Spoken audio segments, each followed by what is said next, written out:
आखिर कैसे नकली पनीर को बेचकर लोग कमा रहे हैं लाखों रुपए। और क्या आप भी खेलते हैं बहुत ज्यादा गेम्स? तो हो जाइए सावधान, हो सकती है आपको ये खतरनाक बीमारी और भारत के राजस्थान में मिली पेट्रोल से भी ज्यादा कीमती चीज फ्यूचर में बनाएगी भारत को अमीर। और कैसे इंदिरा गांधी की वजह से एक हवाई जहाज हाईजैक हो गया था। नंबर 9, इंदिरा गांधी को जेल से छुड़ाने के लिए कुछ लोगों ने एक पूरे के पूरे प्लेन को ही हाईजैक कर लिया था। दरअसल ये बातें 1978 की है, जब देवेंद्र पांडे और भोलेनाथ पांडे नामक इन दोनों भाइयों ने इंडियन एयरलाइंस को बीचों बीच में हाईजैक कर लिया। ये फ्लाइट कोलकाता से लखनऊ की तरफ जा रही थी। इन्होंने बीच रास्ते में ही प्लेन पर कहा कि इंदिरा गांधी को जेल से छोड़ दो और इंदिरा गांधी और संजय गांधी के बीच जो भी मुकदमे हैं वो सारे रफा दफा कर दो। जब इन दोनों ने अपने हथियार निकाले तो एरोप्लेन में बैठे सभी यात्री डर गए। इन दोनों के पास जो हथियार थे वो एक्चुअली में नकली हथियार थे और इन दोनों ने प्लेन को नेपाल या बांग्लादेश में लैंड कराने के लिए कहा। लेकिन प्लेन वाराणसी में लैंड हुआ और बाद में इन दोनों भाइयों के पिताजी ने इनके पास फोन किया और कहा कि तुम पुलिस को सरेंडर कर दो। काफी कहने के बाद इन दोनों ने पुलिस को सरेंडर कर दिया।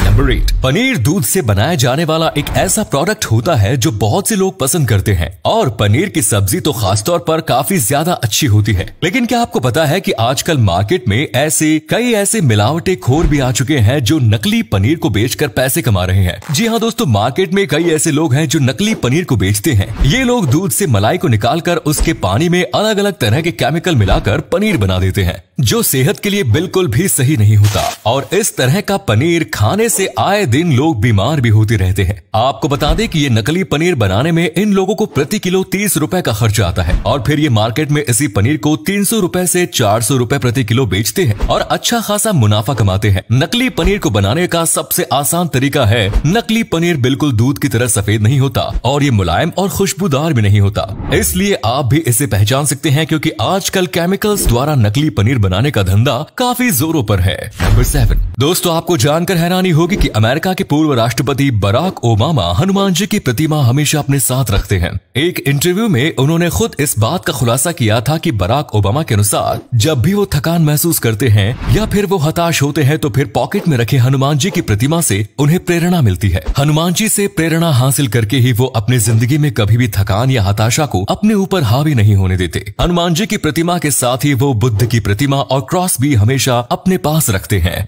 नंबर 6, आजकल गेमिंग का जमाना है और लोग दिन भर गेम खेलने में लगे रहते हैं। ऐसे में क्या होगा अगर हम बहुत ज्यादा गेम खेलते हैं? इससे हमारे शरीर पर क्या प्रभाव पड़ेंगे आइए जानते हैं। दोस्तों अगर कोई हद से ज्यादा गेम खेलता है तो उसके शरीर पर बहुत ही ज्यादा बुरे प्रभाव पड़ेंगे, साथ ही साथ उसका दिमाग भी बहुत ज्यादा इफेक्टिव होगा। ज्यादा गेम खेलने से दिमाग में कई तरह के बदलाव होंगे और साथ ही ज्यादा गेम खेलने से नॉर्मल काम करने में भी आपको दिक्कत आएगी। ज्यादा गेम खेलने से गुस्सा भी ज्यादा आता है। कई रिपोर्ट्स के मुताबिक एक हद तक गेम खेलने से कुछ नहीं होता, लेकिन अगर कोई लिमिट से ज्यादा गेम खेलता है तो इससे उसके शरीर और दिमाग दोनों पर बहुत बुरे प्रभाव देखने को मिलते हैं। इसलिए अगर आप भी एक गेमर हैं तो लिमिट में रहकर ही गेम खेलिए, क्योंकि ये आपको लॉन्ग टर्म में बहुत ही ज्यादा नुकसान पहुंचा सकता है।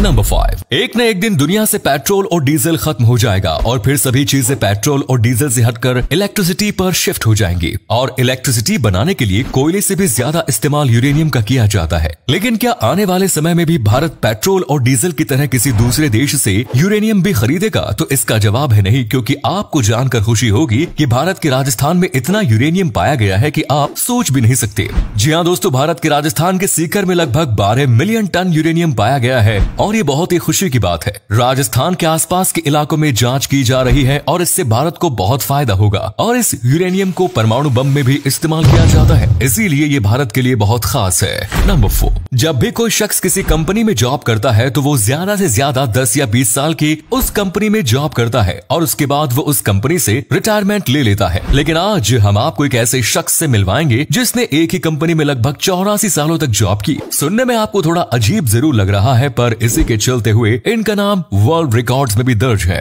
क्योंकि इतने सालों तक किसी भी शख्स ने एक ही कंपनी में जॉब नहीं की। दरअसल इस शख्स का नाम वॉल्टर ऑर्थमन है और ये ब्राजील के रहने वाले हैं। इन्होंने एक कंपनी में 15 वर्ष की उम्र से काम करना शुरू किया था और लगभग 84 सालों तक इन्होंने एक ही कंपनी में काम किया, जो काफी बड़ी बात है। नंबर 3, मूवी देखते समय आप लोगों ने पॉपकॉर्न तो जरूर खाए होंगे, लेकिन क्या आप लोगों को मालूम है कि एक ऐसा बीच भी है जहाँ के पत्थर बिल्कुल पॉपकॉर्न की तरह ही है और जब तक इन पत्थरों को आप अपने हाथ में नहीं उठाएंगे तब तक आपको मालूम ही नहीं चलेगा कि ये पॉपकॉर्न नहीं बल्कि पत्थर है। दरअसल ये बीच स्पेन में है और इसका नाम फुएर्टीवेंचुरा है। इस बीच पर जितने भी पत्थर है वो बिल्कुल पॉपकॉर्न की तरह लगते हैं। हालांकि ये पत्थर बिल्कुल नॉर्मल है, इनमें पॉपकॉर्न जैसा टेस्ट नहीं होता, लेकिन ये देखने में बिल्कुल एक पॉपकॉर्न की तरह ही लगते हैं, क्योंकि दूर से देखने पर आप पहचान ही नहीं पाएंगे कि ये पत्थर है या पॉपकॉर्न। और इसीलिए ये जगह पॉपकॉर्न बीच के नाम से भी जानी जाती है और यहाँ पर हजारों लोग सिर्फ इन पत्थरों को देखने के लिए आते हैं।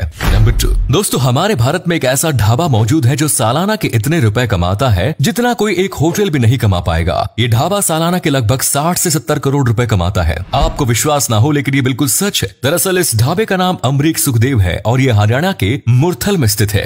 ये ढाबा इतना ज्यादा प्रसिद्ध है कि इस ढाबे पर हर दिन लगभग 15,000 लोग खाना खाने के लिए आते हैं और हर दिन इस ढाबे की कमाई लगभग 16 से 17 लाख रुपए तक हो जाती है। इस ढाबे की शुरुआत साल 1956 में हुई थी और दिल्ली के अंबाला हाईवे पर बहुत सारे ढाबों में से एक ये भी ढाबा है। लेकिन जब वहाँ एक्सप्रेस वे बना तो बहुत सारे ढाबे बंद हो गए, लेकिन इन्होंने अपना काम जारी रखा और समय के साथ साथ ये अपने ढाबे में बदलाव भी करते गए और धीरे धीरे ये ढाबा बहुत ज्यादा प्रसिद्ध हो गया। इसीलिए इस ढाबे की सालाना कमाई 60 से 70 करोड़ रुपए होती है। और अगले फैक्ट पर जाने से पहले फोटो को ध्यान से देखिए और बताइए किसका फोटो दिखाई दे रहा है। इससे पता लगेगा आपका दिमाग और आंखें कितनी तेज है। मिलते हैं आपको 5 seconds. Number 1, Rolls Royce company जो लग्जरी कार बनाने के लिए प्रसिद्ध है और रोल्स रॉयस की कार इतनी खूबसूरत होती है कि हर व्यक्ति का सपना होता है कि वो जिंदगी में एक बार रोल्स रॉयस जरूर खरीदे। लेकिन क्या आप जानते हैं कि रोल्स रॉयस कार के अलावा शहद भी बनाती है और ये शहद रोल्स रॉयस की कार की तरह ही खास होता है। दरअसल लॉकडाउन में सभी कंपनियां बंद हो गई थी और इसी बीच रोल्स रॉयस ने अपना दिमाग लगाया और एक खास प्रकार का शहद बनाना शुरू किया।